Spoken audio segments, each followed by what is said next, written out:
Vous avez choisi Radio J pour vous informer et vous avez bien fait puisque comme chaque dimanche, on a rendez-vous avec l'histoire et avec Vladimir Fedorovski, diplomate russo-ukrainien et écrivain. Bonjour Vladimir. Quel plaisir de vous retrouver avec mes histoires d'évasion. J'ai pas perdu l'accent. Non. Rien que pour vous. Non, vous avez gardé l'accent et vous avez bien fait. Il va nous permettre d'avancer donc dans ces histoires merveilleuses de la Russie. Votre dernier livre, un dialogue d'outre-tombe, Staline, Poutine, aux éditions Ballant.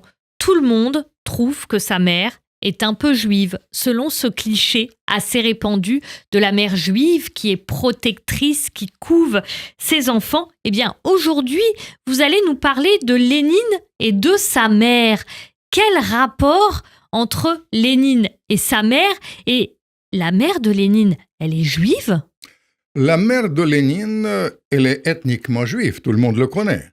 Parce que son père était un très grand médecin. Il s'appelle Blanc, il a parfaitement réussi dans sa vie, mais c'est une famille complètement assimilée, il faut le dire, qu'il a une grande ouverture.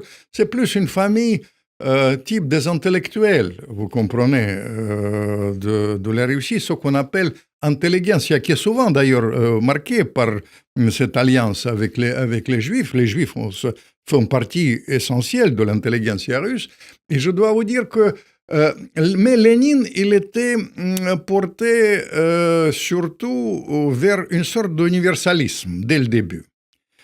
En fait, rien ne pouvait le prédestiner, parce que sa mère, je vous dis, c'est une fille d'un grand médecin juif, mais le père, c'est un directeur de l'école emblématique qui a travaillé énormément, qui a fondé beaucoup d'écoles là-bas au bord de la Volga. Ils sont nés dans une ville charmante qui porte maintenant le nom d'Ulyanovsk. Ulyanov, c'est le nom de Lénine. Mais Ulyanov, charmante, la ville, c'est les paysages extraordinaires de la Volga, mais c'est une famille qui ressemble plus à, je dirais, à la bourgeoisie, disons, d'ici, je ne sais pas, de Strasbourg ou de Paris autrefois, complètement installée, ce qui a bousculé dans la réalité la vie de Lénine. C'était une histoire assez inattendue. À 18 ans, son frère aîné, qui était le préféré de la famille, le garçon absolument brillant, Alexandre, il s'appelait. Mais à l'époque, en Russie, vraiment, il y avait toute l'intelligentsia, elle était emportée par l'esprit antitsariste. Il pensait que le régime doit être changé en faveur de la République, mais comme c'est difficile de changer le régime, ils ont choisi l'arme de la terreur.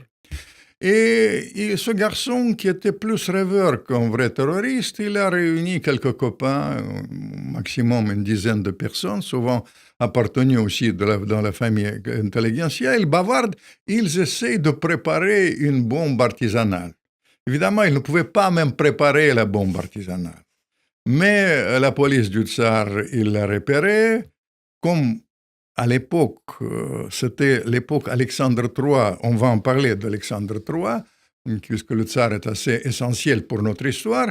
Mais bref, Alexandre III, le plus antisémite d'ailleurs des tsars, il était marqué par le terrorisme parce que son père, Alexandre II, a été tué après 8 attentats. Et là-bas, il y a une vague révolutionnaire qui a emporté. Quand il était arrêté, le jugement était très expéditif et ce garçon était à 18 ans, il était pendu. Vous comprenez, c'était un choc pour la famille. La famille. Et alors ça a complètement transformé Lénine, l'esprit de Lénine. Vous savez, il a... En quoi ça l'a transformé? En quoi est-ce différent avant? Ça l'a complètement radicalisé. Il a commencé à chercher l'issue. Mais au fait, vous savez, il était orthodoxe, Lénine, de sa naissance. Et il a arraché la croix, il a jeté la croix et il a dit, désormais, c'est une vengeance entre la famille Ulyanov contre la famille des tsars Romanov. Mais tout à l'heure, vous avez dit qu'il était assimilé et que sa mère était juive. Donc, s'il était orthodoxe, en fait, lui, son identité ne se rattachait plus vraiment au judaïsme. Ça ne rattachait pas au judaïsme, mais vous savez, il y a un phénomène très particulier qui s'est passé là-bas. Ou en tout cas, lui se sentait moins juif. Il faut dire les choses telles qu'elles sont. Vous comprenez? À l'époque, le mouvement révolutionnaire, c'est devenu le mouvement principal, disons, intellectuellement parlant, de la Russie. Il y avait les organismes révolutionnaires qui ont commencé, et là, les Juifs ont commencé à jouer un rôle absolument essentiel. Parce que c'est l'époque où on a fondé toutes les partis révolutionnaires, et les dirigeants de ces partis révolutionnaires, mais surtout les militants, sont d'origine juive. Pourquoi? Parce que c'est une chose très simple qui s'est passée.